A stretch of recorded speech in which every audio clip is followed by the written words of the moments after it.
Ladies and gentlemen, welcome to Advocacy in Action. Meet Michigan's legislative leaders, presented by COMCAST Business.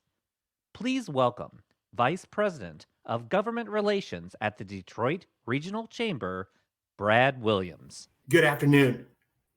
We're so thankful that you chose to spend your lunchtime with us today.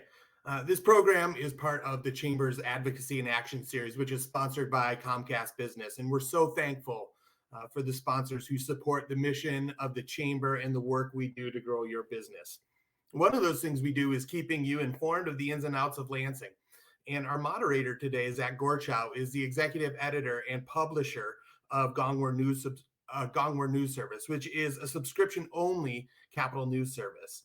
Now, the Chamber partners with Gongwer to provide an advocacy and action newsletter for our members that brings you deeper into the Capitol than the daily paper, but makes sure you're only getting the most important stories. Now, I'm assuming many of you are already signed up for this newsletter because if you're here, this is the information you're looking for. But if you aren't, we're going to send you this week's edition that has insight on topics maybe we're not going to get a chance to cover today. Now, like I mentioned, this is our Advocacy in Action series. So we like to talk about action. Now, thankfully, today we've got plenty of action to talk about. We last gathered Michigan's legislative leadership in the spring.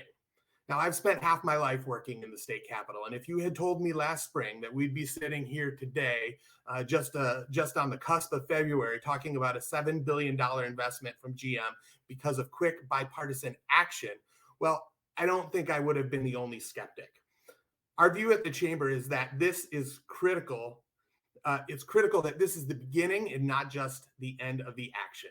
There's so much opportunity for the four leaders you are going to hear from today to continue to move the ball forward on issues large and small in the coming 11 months. And we saw evidence of it just this week when the House passed a hard-earned bipartisan win on distracted driving legislation. Now, Governor Whitmer laid out her vision just on Wednesday night. Now we have an opportunity to see how our legislative leadership views the coming year and the opportunities we have for action in 2022.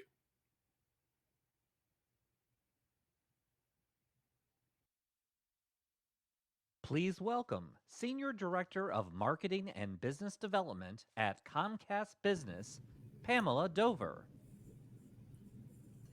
Good afternoon. On behalf of Comcast Business, we are proud sponsors of this Advocacy in Action series as it allows our business community to hear directly from our esteemed legislative leaders on very important topics that affect all of us. Comcast Business is and has been committed to our community. We are proud to have invested $2.3 billion in Michigan over the last 3 years. This includes over $850 million in technology and infrastructure upgrades to our broadband network. Comcast has the nation's largest gig speed network that delivers a suite of connectivity, communications, networking, cybersecurity, wireless, managed solutions, and our latest new product, CB Mobile, providing businesses the advanced network they need to stay connected and solutions to power and future-proof their business every day. In today's ultra-connected landscape, technology is the center of every business, and Comcast Business helps to prepare them for what's next. Our local team of experts are here to help our customers fuel innovation and improve efficiencies. I would be remiss if I didn't acknowledge some of our amazing results from our charitable initiatives. 560 small Michigan businesses owned by people of color that were greatly impacted by social unrest and the pandemic to date have been awarded free marketing, creative, media, and technology services or grant funding through our Comcast Rise program, which is now open to all women business owners. Since 2011, Internet Essentials from Comcast, the nation's largest and most comprehensive internet adoption program, has connected over 700,000 low-income Michigan residents. While our Internet Essentials program connects families in the home We understand there's also a need for fast, reliable connectivity outside the home. That is why we collaborated with dozens of nonprofit organizations to open 56 lift zones across Michigan and provide free Wi Fi connectivity in a safe environment. Lift zones are designed to complement the Internet Essentials program and provide students with another option for getting online for distance learning and to do their homework.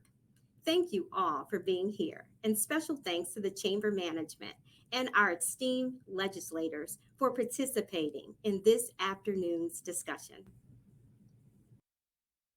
Please welcome Senate Majority Leader Mike Shirkey, House Minority Leader Donna Lazinski, State Senator Sylvia Santana, State Representative Andrew Fink, and to moderate the discussion, Executive Editor and Publisher at Gongwer News Service, Michigan, Zach Gorchow. Good afternoon. It's great to be with everyone. I want to thank the Detroit Regional Chamber for putting this on. I'm excited we have a great panel today.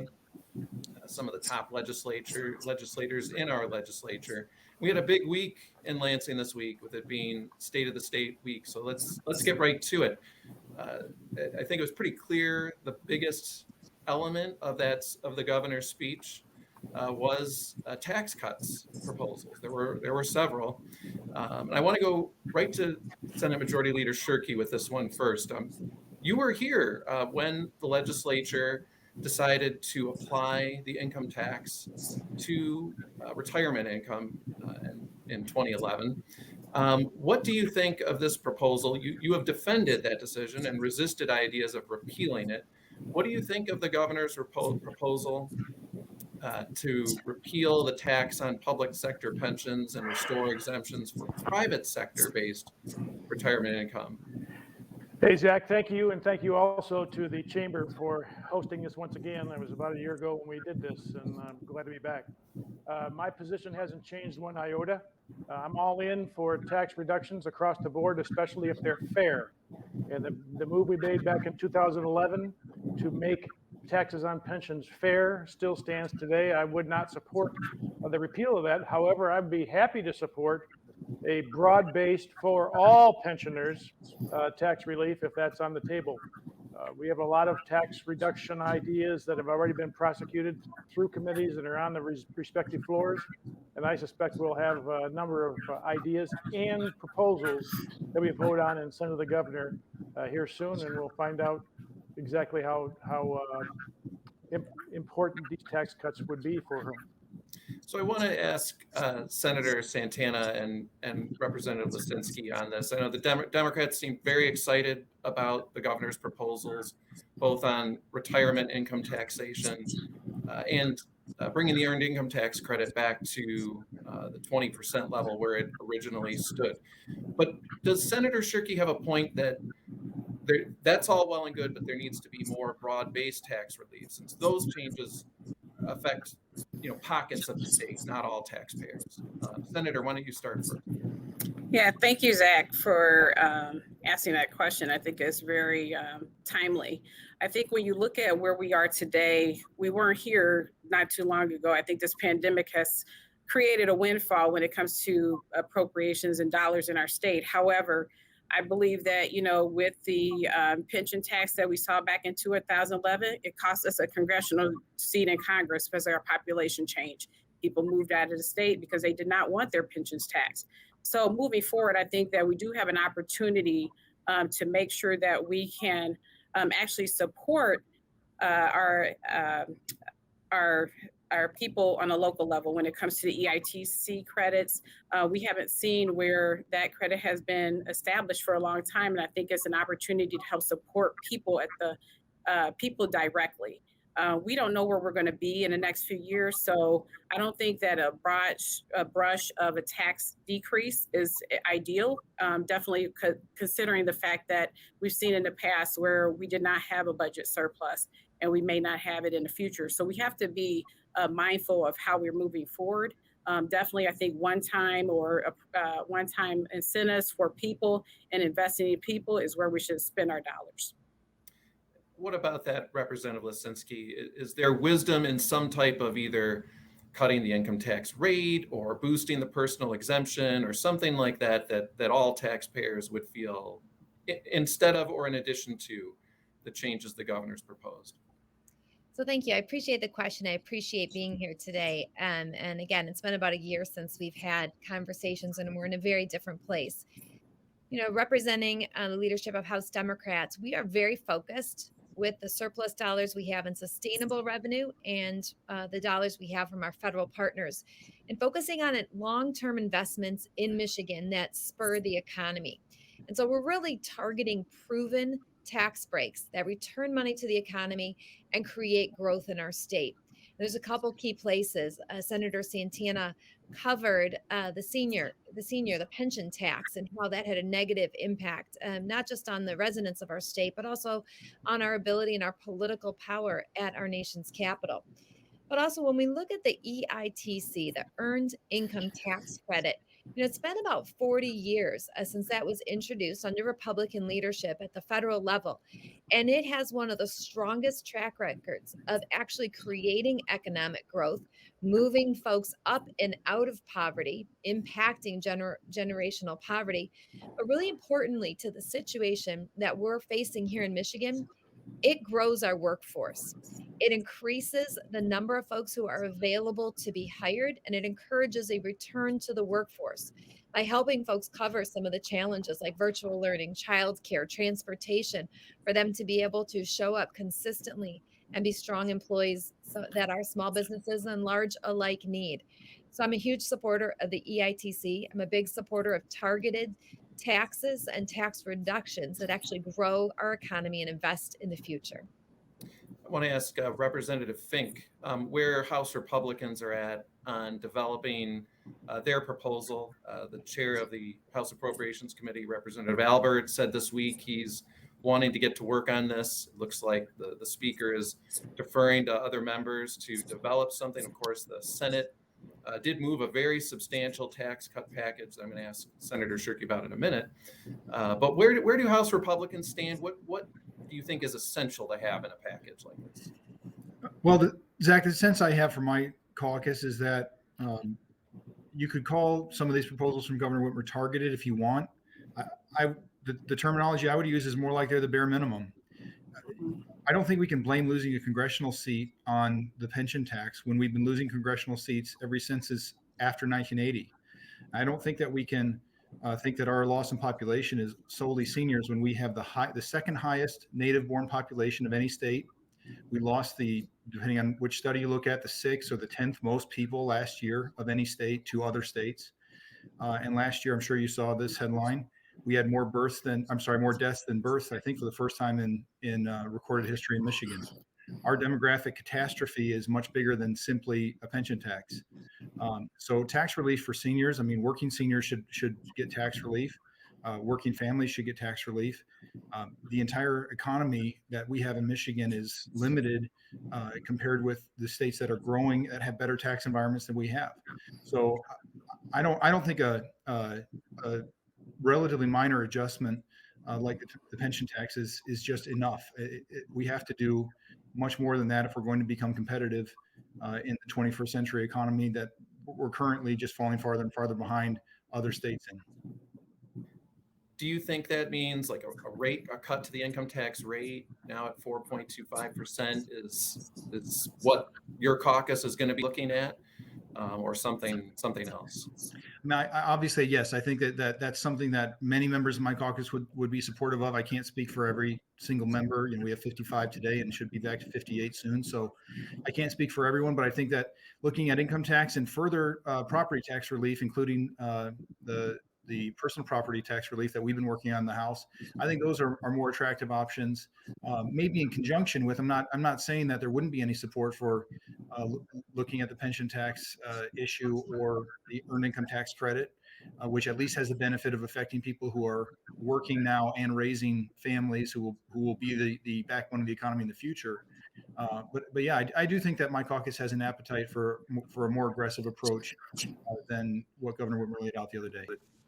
And Senator Shirkey is, as I mentioned, the Senate Finance Committee advanced a pretty substantial tax cut package the other day. This had a reduction in both the personal and corporate income tax rates to 3.9%, and a variety of other measures. In total, the package would reduce revenues on a full year basis by about $2.3 billion. The state budget director said after the last revenue conference that he thinks the ongoing surplus in state revenues is about 600 to 650 million. What about that? How do you reconcile the size, how much to cut taxes with whatever the ongoing surplus is? Or does that not matter? Was this a chance to shrink government? So let me first address my colleagues that are on the call and give them a little bit of historical education. What they call a pension tax is what I call a fairness tax. We had a very unfair tax structure in place before 2011, where certain people with pensions, particularly those with government pensions, were excluded from being taxed in their pensions. But the vast majority of people in Michigan were taxed in their pensions. So I don't call this a pension tax, I call it a fairness tax. And so that's the biggest reason why I'm going to stand strong on it. To your direct question, you were correct, Zach, in that this is an opportunity not only to review tax reductions and making Michigan more competitive, but also force us to do a prioritization of our spending. I think it's somewhere between the 2.x billion that the Senate committee sent to the Senate floor this week and what our projected ongoing revenue increase is. I think it's somewhere in between those two. And it's up to the legislature in conjunction with the governor to decide where that lands. And by the way, I believe we also have a lot of common ground, specifically on the EITC.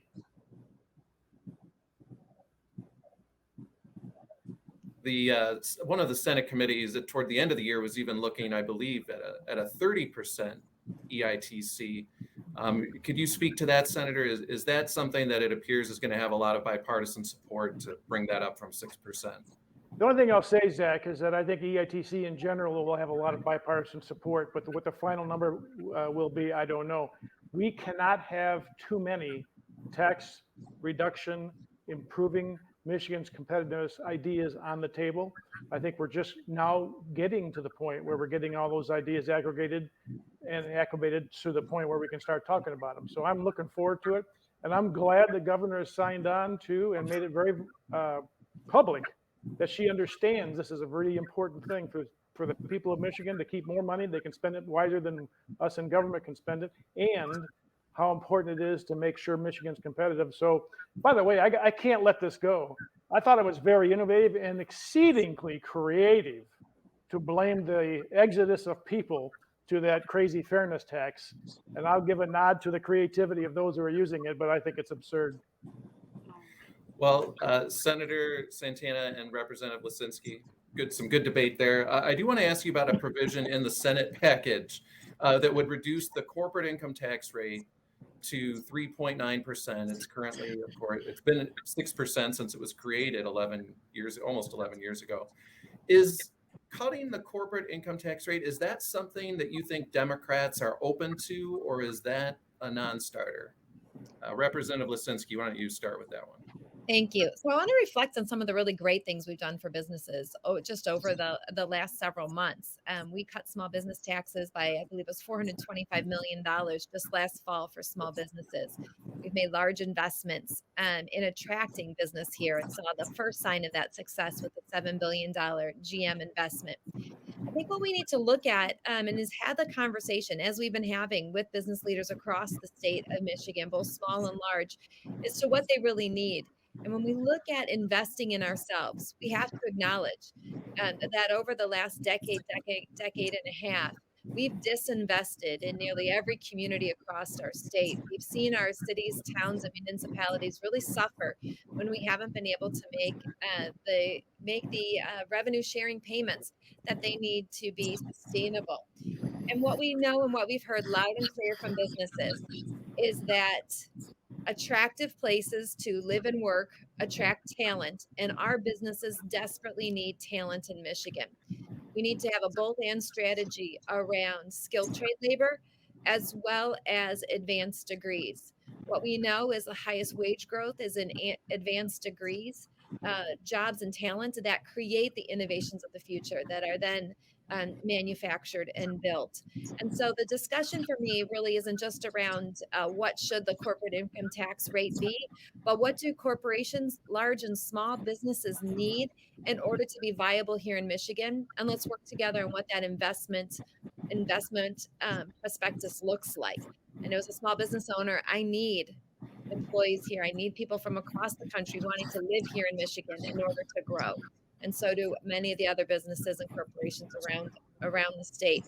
So it's really a bigger conversation to me than just what is the right tax rate. It's what does Michigan look like in the future for growth. And Senator Santana, how about you? The corporate income tax, taking that down in some measure, is that something that you think Senate Democrats are open to? I think definitely us as Senate Democrats were open to a lot of opportunity for expanding Michigan's economy so people can live, work, and play here. I think one of the biggest things that was touched upon is the fact that we have to retool our workforce for the evolution of the technology industry and the auto industry that is here today. I think one of the biggest things that we have to take into consideration that during this pandemic, we have seen where our workforce is non-existent, if you will, and that's across the country. So I think that as we move forward and have this discussion around investment into our corporate and small businesses, we have to also take into consideration that we need to retool our labor force. We need to make sure that opportunities exist for us to sustain talent in Michigan, because we educate and send talent out of Michigan. And so we have to find ways to make sure that we are investing in those individuals that will work at our corporations and our small businesses. We've been hearing that quite a bit, that no one can find people to work in the industries. And so I think that as we continue to have this discussion, we also have to take into consideration that what are the needs for families who have children who are in the child care age. We need to make sure that companies are considering that, how they can help support that effort to make sure that we have that labor force that we need moving forward. And Representative Fink, what would be the case for cutting the corporate income tax rate? When it was created as a 6% level in 2011, it was a very substantial reduction in what businesses were paying compared to the Michigan business tax, which was the dominant tax at the time. What would taking it down to 3.9% or whatever, what would that achieve that hasn't already been achieved by the 2011 changes? Well, 3.9 is very close to the average of the 10 states that grew the most in population in 2020 and 2021. I think it would make us a modern economy, or it would contribute to making us a modern economy.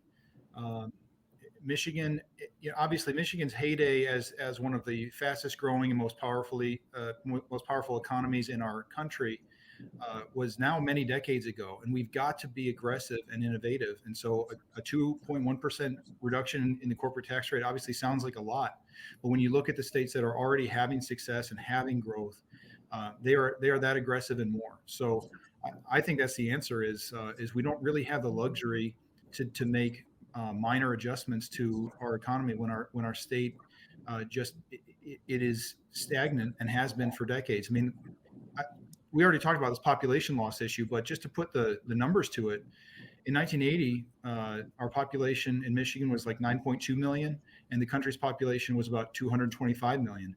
And 40 years later, the country's population has grown by 50% to something like 335 million, and our state's population has grown by less than 10% to about 10 million.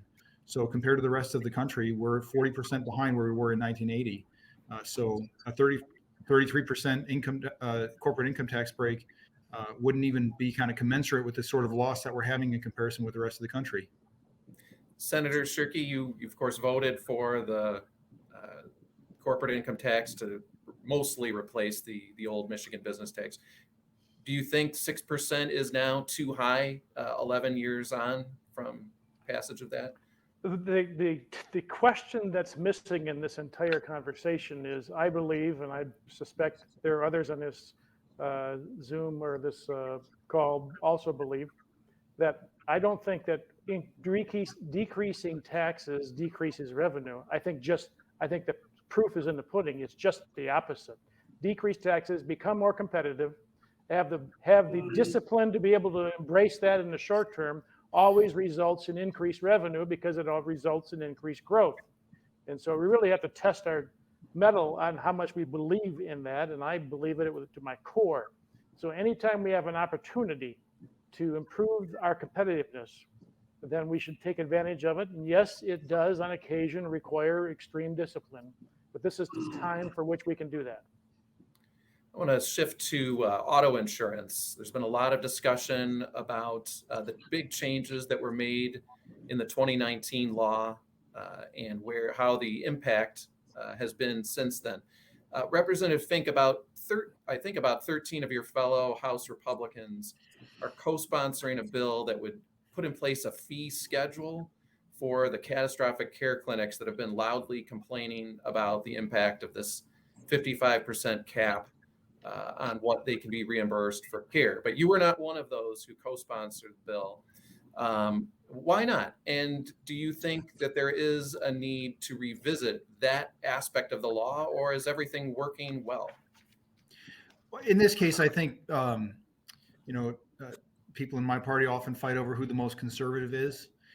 If you use the word conservative as a description of an approach to government, this is a case where I don't think I know enough to give you a really clear answer as to whether an adjustment should be made. And the reason is, when you do a major change like the 2019 no-fault reform, as a general rule, I think the conservative approach, the attitudinally conservative approach, is to say, let's see how this works for a while before we start making changes to it. Because, of course, anytime you make a change, you might have the intended effect, but you will almost certainly also have unintended effects. And so my attitude is that I need to continue to kind of learn and let this issue percolate a little bit more before I know whether that change or any other is really the best thing to do. And even if it's not the best thing to do now, some adjustments in the future could still be appropriate. So I have kind of a modest response to the policy side of that question, Zach, just because I wasn't in the legislature. I didn't go through these battles in 2019. Obviously, I think everybody else on this call has a lot more history with the issue in the legislature. And so my own approach is to be a little more cautious maybe than I would be on issues that I've kind of had my arms around a little more, because I know it was difficult and contentious to get to the policy that was adopted in 2019. And I just want to be modest about whether making this change right now is the best thing to do. I just don't know yet. Representative Lisinski, you were one of those who voted against that bill back in 2019. Are you concerned at all that the governor's focus seems to be mainly on the rate relief components of this, and that while she said she'd like to see changes involving the care clinic, she hasn't necessarily aggressively championed that? Is that a concern to you at all? Thank you for that question. Yes, I was not supportive of the legislation as passed. It reflects the passage of the auto insurance bill is kind of typical of the legislature. Things will percolate. They'll get close to a solution, and then all of a sudden something will be rushed through at the last minute. And one of the key things that was unsettled at the time that auto no fault passed was this issue around, what do you do with services that don't have typical codes that are already put into the Medicare and Medicaid system. And so we have this batch of things like transporting folks who are in wheelchairs, paralyzed from the neck on down. And this isn't typical medical transport. This isn't just putting someone in a taxi and sending them to the doctor's office. And so what we've seen is what was applied in that legislation was just a broad-based cut. Well, we're just going to cut 45% off the top of your rate. And let's just be very frank, since this legislation passed to when it was implemented this past July, we've seen catastrophic impacts on the number of providers that are there. We have seen wages increase. We have seen cost of goods increase, and they've taken a 45% hit. And so we are now seeing, after folks have had 3, 4, 5 months of trying to provide services, many of these are small businesses and small companies providing direct care to folks in their home. They simply can't sustain that. And they've been asking for a change, asking simply for a fair rate of payment. I do absolutely believe we can find that. I think it's right in the range of what we did with other things. Either 200% of Medicare based off a veteran schedule, based off another schedule. But there is a fair rate that's out there that is not just a chop across of a 45% reduction. I believe it's an urgent matter that we have to resolve. I'm excited to see a Republican proposal come out, and I was willing to step out and say, hey, this may not be the one we come to finally, but we need to do something. And I'm willing to put my name down as a co-sponsor of that effort. And Senator Santana, you voted for the legislation, of course. Would you say it has provided as much rate relief as you hoped for Detroiters? Of course, we're stocked with, and I think probably continue to be stocked with, some of the highest rates in the state.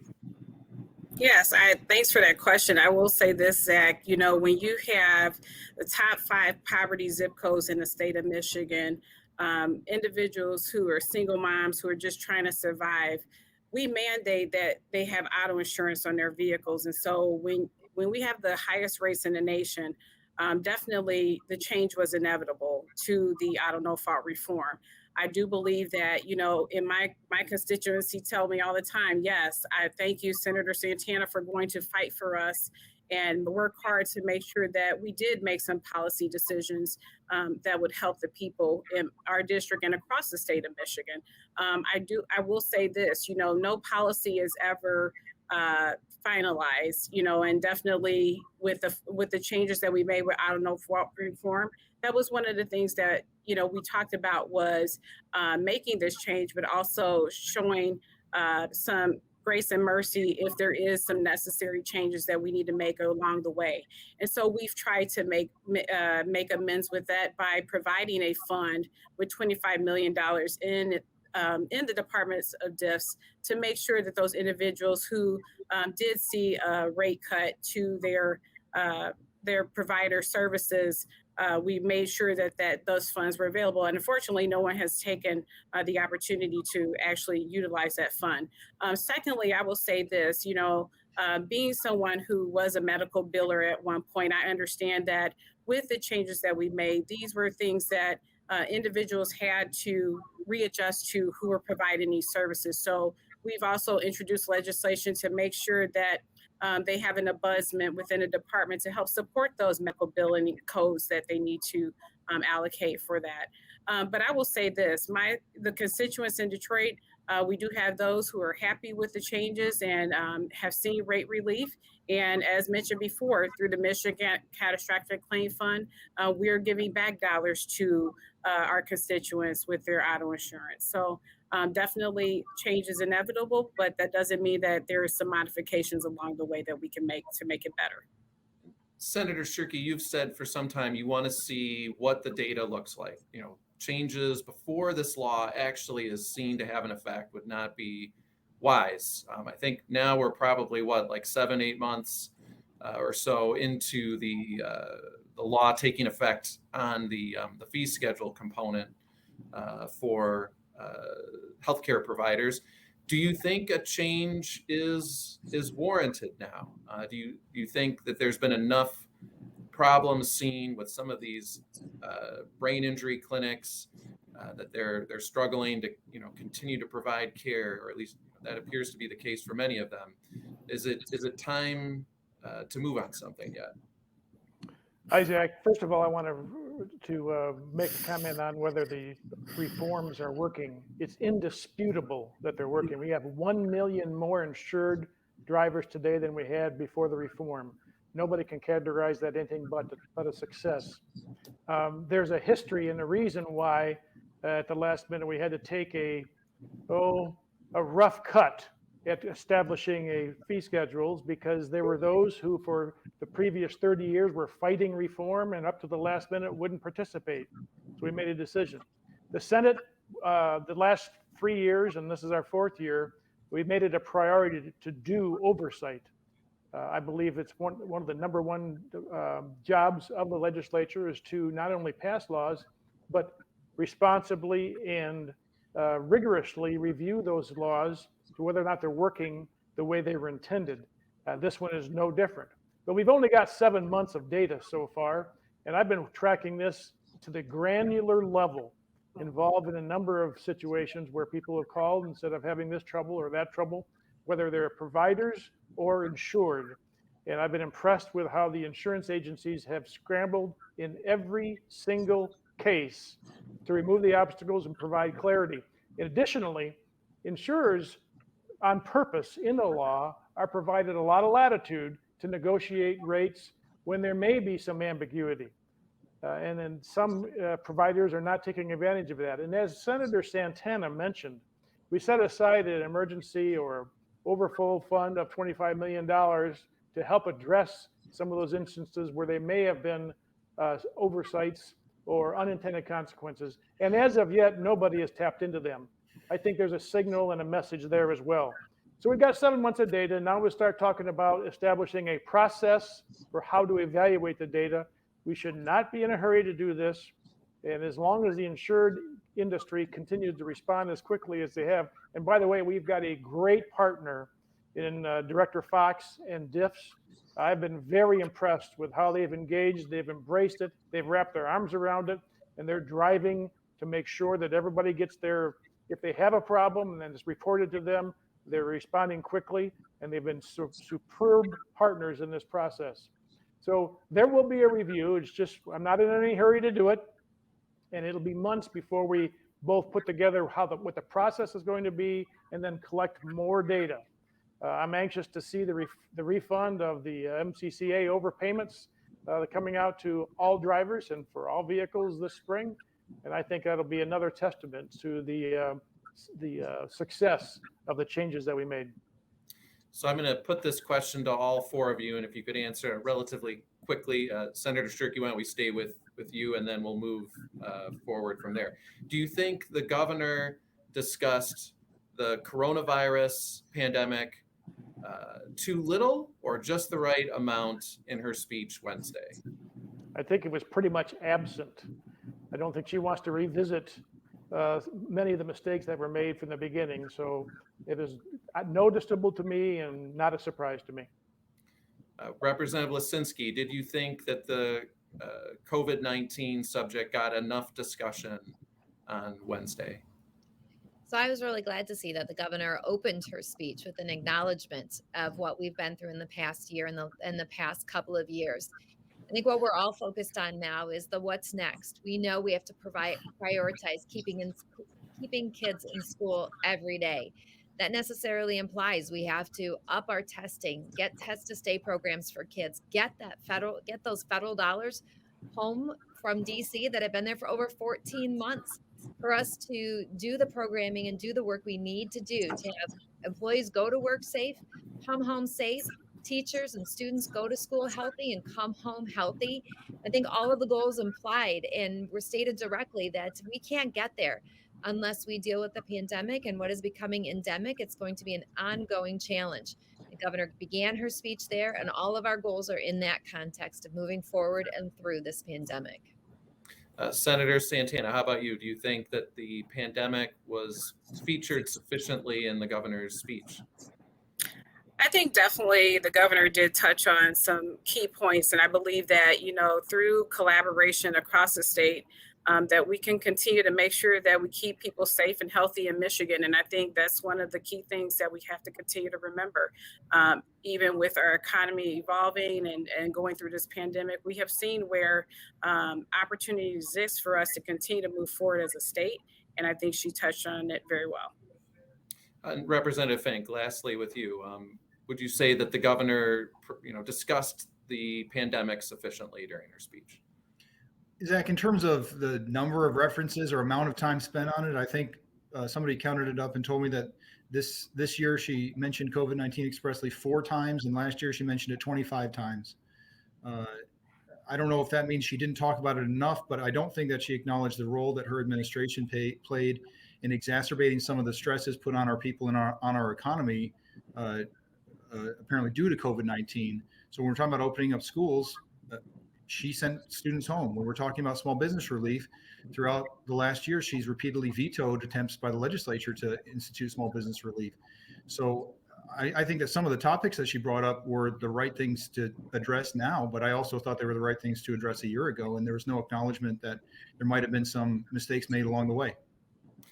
So since education's been brought up, that was on my list to talk about, so we might as well just go right to that. Representative Lisinski, you had mentioned recently the idea of lowering the threshold for a school of attendance for a school day to count. It's currently 75%, I believe. Could you discuss sort of what your thinking is there, why that would be a good idea? So thank you very much, because what we've seen is, we've had a disinvestment in our K-12 schools that began about a decade and a half ago, and we're really seeing the culmination of that now. And during that time, we've put more and more requirements and items on school that have really reduced the flexibility that administrators have and that schools and teachers have to respond to crisis moments like this. And so we're seeing some schools in what they perceive to be a bind in terms of staying within the guidelines that are sent by the state, that if you have less than 75% of your students show up for a school day, it does not count as a school day. And we're seeing some of the tension that that's causing. Now, we've seen some schools be innovative and be able to work their way around some of these things. We've seen other districts that are strictly adhering to some of these, that if they can't have a specific number of students show up for school, then they're not hosting a school day that day. We need to really dive into this, get these obstacles and hurdles out of the way, really understand what's holding these schools back from getting their kids back in class. Is it that they don't have test to stay programs? Is it that they don't have the tests to ensure? Is it a labor shortage, which again, has been growing for a decade and a half here with the way that we have funded and treated schools and school personnel. So I'm very open to all of the solutions that are there, because I'm telling you, my position, House Democrats, we want to see kids in school learning every day. We have ground to make up. It's critical that we do that. And it's critical that those intangible things, social, emotional development and growth, parents being able to count on a school day so they can go to work, we need that in place. I just want to reflect a moment on Representative Fink's comment. We are showing an economy that is growing. We are showing a stability in where we're headed as Michigan, and growth is where we're headed in Michigan. So when we look at what we've done over the last year and a half to help protect small businesses, again, with investments, direct grants, and tax cuts, we know that the growth that we're seeing now and the surplus we're seeing now are reflective of the policies that were protective of schools, workers, and small businesses here in Michigan. Senator Santana, there's a handful of very large school districts in the state right now that are in a virtual posture. The Detroit Public Schools Community District is one of those, at least for a few more days, not many more days if they go with the plan they have in place. Was that a mistake for Detroit schools to go to a virtual environment? Were you alarmed when they decided to do that, or do you think they did the right thing? I'll say this, Zach. I believe that we have to entrust our superintendents to do what's best for their local districts. And I believe that, what Dr. Beatty has done has been very important during this time frame, especially considering that Omicron is very contagious. But what I would like to say is this, as we move forward and we talk about education, we have to continue a upward trajectory of our investment in education. But not only that, we have to think about our teachers. Oftentimes, they are also dealing with this pandemic as well, and maybe not be able to attend class that day.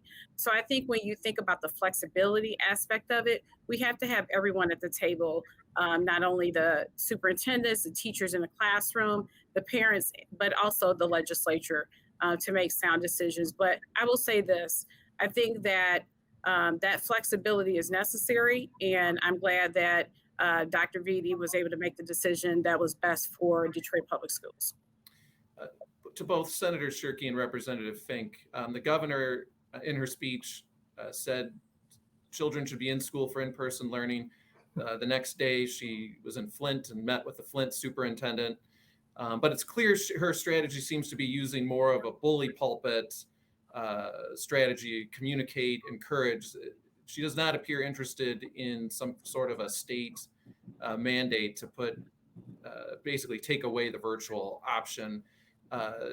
Representative Fink, why don't we start with you? Do you think the law that was passed on a bipartisan basis, signed by the governor, I believe in the fall of 2020 or just before the fall of 2020, essentially leaving it to the districts in terms of bringing kids back into school, does that need to be revisited?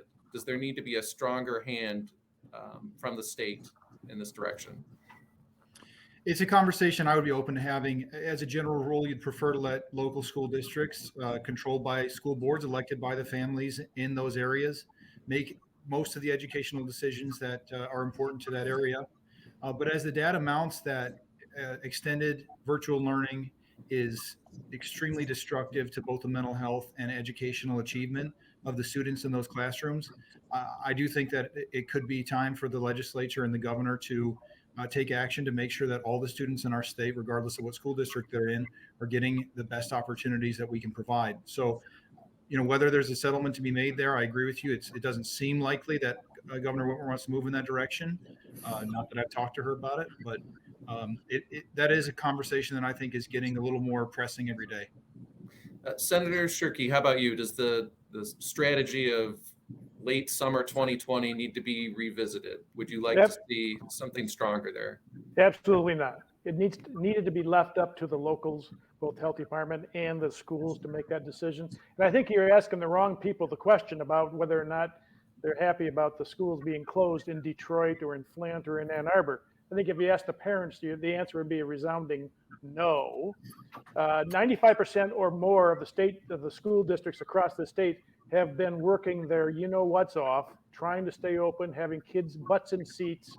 And they've had interruptions because they've had staff shortages when they've had bumps in infections and so forth. But they're working hard every day to really try to have kids in the seats. But there are a very few districts left in this state that remain obstinate in not having in-person school, in-person seats, kids in their seats. And I think that's a tragedy. And I just think that the governor has an influence on those districts in particular. And I don't think she's exercised it enough, not with the law, and certainly not with a bully puppet, but informing them, inspiring them, encouraging them to do that, because everybody knows, as Representative Fink just identified, this is destroying and dramatically affecting the mental and education of our students. And frankly, it carries over to families as well. And so kids need to be in school. Schools have figured out how to manage it for the most part. And if anything, we'll give them a little flexibility on some of those days where they're around that 75% number, because it was a little bit of an arbitrary number to begin with. But for school districts who choose to continue to be closed, I have no interest in changing that number for them. So, okay, you've made a couple interesting things I want to follow up on there, Senator. So it sounds like you would be open to changing that 75% threshold, but maybe not for a district that went virtual. Am I understanding you right? We've got a bill, the Senate bill over the House, that addresses that and provides flexibility. And I'm anxious for my colleagues and partners in the legislature to consider that. And I think it does address very specifically providing a little more flexibility around that number, but they need to be in their seats, not at home. And what's happening is, certain school districts, we've already mentioned them, are not putting their full shoulder in getting those students into those classrooms. Shift here as we get closer to the end. We'll talk about transparency legislation and so forth. I guess I'm gonna have to stick with Senator Shirkey on this one, because the ball's kind of in your court right now on the new Legislative Open Records Act that the House sent over. The Senate Oversight Committee, I believe, did have a hearing on it. This is a bill that would not exactly apply the Freedom of Information Act to the legislature, but come pretty close, and would also open up the governor's office to the Freedom of Information Act as well. You've been a skeptic on this idea for some time, but I'm wondering now, in the wake of what's happened with former Speaker Chatfield, if that has in any way made you think maybe we do need to let sunshine come in here. Would that help prevent a situation like this? I've only had a problem with one narrow element of what's being proposed, and if we get that language finalized, that we'll be fine. And that is the personal finance disclosure requirements. As long as that can be worded in a way in which it doesn't deter high quality candidates from wanting to run because of that requirement, and it doesn't become a weapon in the hands of other people, then I think we've cleared the way to do so. We've already got conflict of interest rules and regulations in both chambers. And so the personal finance one and having to disclose all of your personal finances and ultimately or potentially becoming public, I'm not interested in doing that. We've refined that part of it. I think we've got a solution that's very close to being done. Okay. Do you think that's getting close, or is it not really the subject of a lot of discussion right now? I do think it'll get more attention this spring. Yes. I want to add another thing that's come up in the wake of the issues involving former Speaker Chatfield are the 501 social welfare funds. For the benefit of the audience, if they're not familiar, these are funds organized through the IRS that elected officials can create. They only have to do really broad disclosure in terms of the amount they received and spent, but the specifics of who donated and how it was spent don't have to be made public. Maybe by a show of hands, how many of you have one of these funds? Okay, so a couple. Is it time to look at these at all in terms of whether there should be some type of disclosure, additional disclosure there, and who's donating to them, how the money's being spent, kind of like what's required of, many of you, maybe all of you have a leadership pack, which does have extensive disclosure requirements. Is it time to look at those nonprofit funds in the same way? Representative Lisinski, why don't we start with you on that? So thank you. And I'm very appreciative, Majority Leader Shirkey, that we could be moving in the direction of the ethics and transparency package as a whole.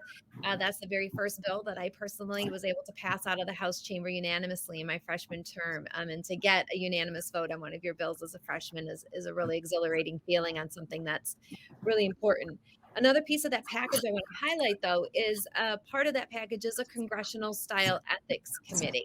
One that's modeled on what happens in the U.S. Congress. And I think that is a very important piece of that package as well, so that when we have allegations that are made, there is a bipartisan, fair and balanced review and approach to those allegations. So I'm hopeful that will move as well.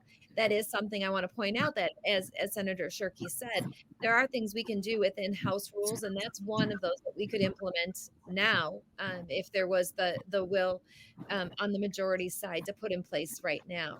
So when we're looking, there was a lot of debate around, if I remember right, I wasn't in the chamber, and around disclosure. There was the codification of the Citizens United decision several years ago, which was a straight, pretty much, I believe, party line vote to kind of expand non-disclosable funds. We have stood very firm as House Democrats that we are open to. We'd like to see every dollar reported. And we're definitely open to that, would support that, and have been supportive of it in the past, and have voted against measures that have increased the ability to have dark money flow through, as it's locally called. So we've got about less than 5 minutes left, so we need to move through these relatively quickly. Senator Santana, you raised your hand. You do have one of those funds. Do you think some more disclosure is warranted, or is the current setup okay? Thank you, Zach. I think that the federal government has already put those provisions in place for that additional disclosure. When those accounts hit a certain threshold, there is some trigger mechanisms to have that transparency go to the federal government. So I think those measures are already in place. I think what's most important is that there is some accountability measures, and definitely an efficacy committee, just like in the federal government, is maybe necessary and required here in the state.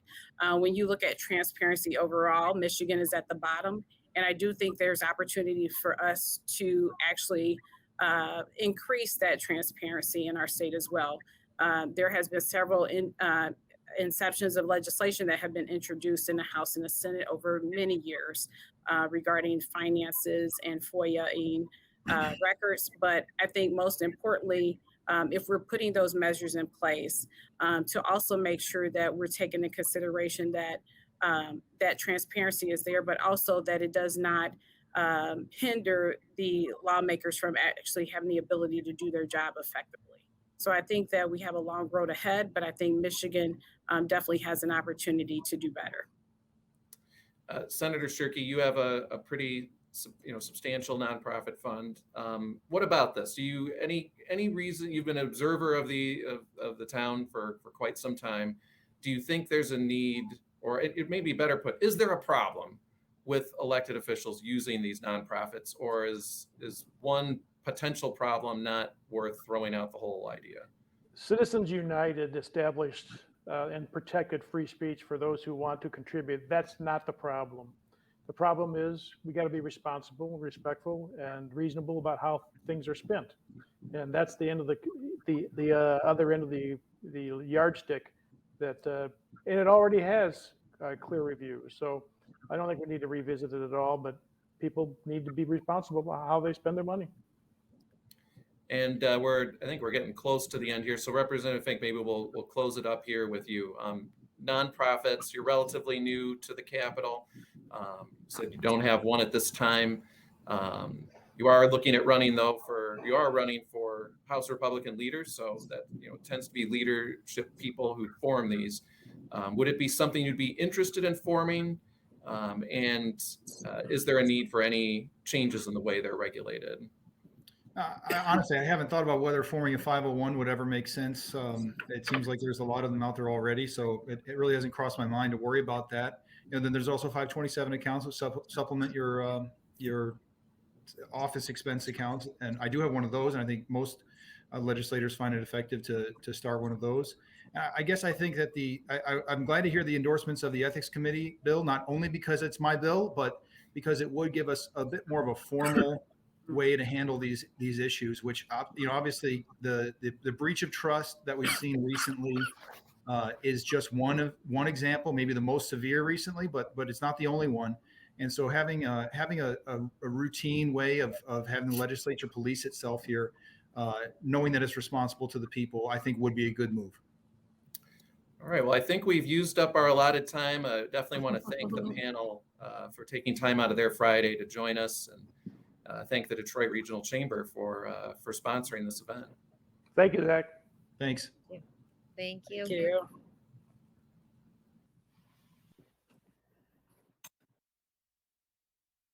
Please welcome back Brad Williams.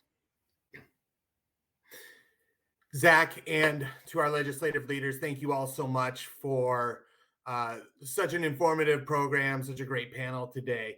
I want to thank COMCAST Business again for sponsoring today's panel. We couldn't do these sorts of programs without our sponsors.